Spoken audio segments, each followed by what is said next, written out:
ഒന്ന് നിൽക്കണേ. പേപ്പറും കത്രികയും സ്റ്റാപ്ലെയറും മാത്രം മതി നമ്മുടെ ഇന്നത്തെ ക്രാഫ്റ്റ് ചെയ്യാൻ വേണ്ടിയിട്ട്. കാണാൻ രസമുള്ള 2 കളറിലെ 2 പേപ്പർ എടുക്കുക.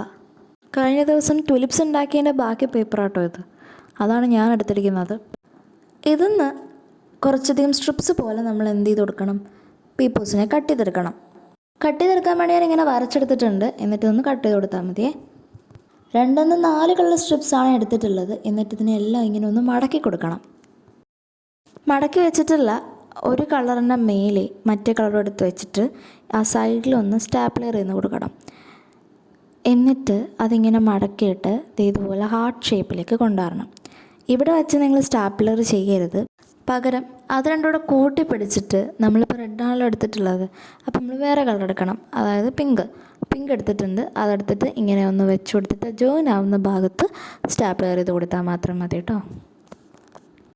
അങ്ങനെ ഈ പ്രോസസ്സ് കണ്ടിന്യൂ ചെയ്തുകൊണ്ടിരിക്കണം. അങ്ങനെ എല്ലാതും ഇങ്ങനെ തന്നെ ചെയ്ത് കൊടുക്കണം കേട്ടോ. എല്ലാം ഇങ്ങനെ ഹാർട്ട് ഷേപ്പ് ആക്കുന്നു, കൂടൊരെണ്ണം വെച്ച് കൊടുക്കുന്നു, സ്റ്റാപ്ലെയർ ചെയ്യുന്നു. ഹാർട്ട് ഷേപ്പ് ആക്കുന്നു, കൂടൊരെണ്ണം വെച്ച് കൊടുക്കുന്നു, സ്റ്റാപ്ലെയർ ചെയ്യുന്നു.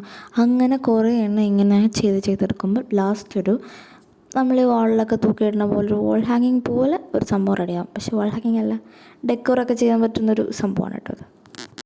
ആദ്യം നമ്മൾ ബാലൻസായിട്ട് കിടക്കുന്ന ഒരു പീസല്ലേ, ആ പീസ് ഇതുപോലെ ചെയ്താൽ മതി. ഇങ്ങനെ ജസ്റ്റ് ഒന്ന് വെച്ച് സ്റ്റാപ്ലെയർ ചെയ്ത് ഉള്ളിൽ സ്റ്റാപ്ലെയർ ചെയ്ത് കൊടുക്കണം കേട്ടോ. അപ്പോൾ ഫുള്ള് സെറ്റാവും. പിന്നെ ഈ പേപ്പർ കട്ടിങ്സ് എടുക്കുന്ന സമയത്ത് ശ്രദ്ധിക്കണം, കുറച്ചുകൂടി തിന്നായിട്ട് എടുത്തു കഴിഞ്ഞാൽ കുറച്ചും കൂടി ഭംഗി ഉണ്ടാവും കേട്ടോ. ഇതിപ്പോൾ ഇത്തിരി വിട്ട് കൂടിയിട്ടുണ്ട്, എന്നാലും എനിക്ക് ഭയങ്കര ഇഷ്ടപ്പെട്ടു കേട്ടോ. നിങ്ങൾക്ക് ഇഷ്ടപ്പെട്ടോ എന്നത് കമൻറ്റ് ചെയ്യണേ. ഇഷ്ടപ്പെട്ടോ ഇല്ലയോ എന്നുള്ളത് താഴെ കമൻറ്റ് ചെയ്യാൻ മറക്കല്ലേ. ഇഷ്ടപ്പെട്ടെങ്കിലും ഇല്ലെങ്കിലും കമൻറ്റ് ചെയ്യണേ. ആ സബ്സ്ക്രൈബും കൂടി ഒന്ന് ചെയ്തേക്കണേ.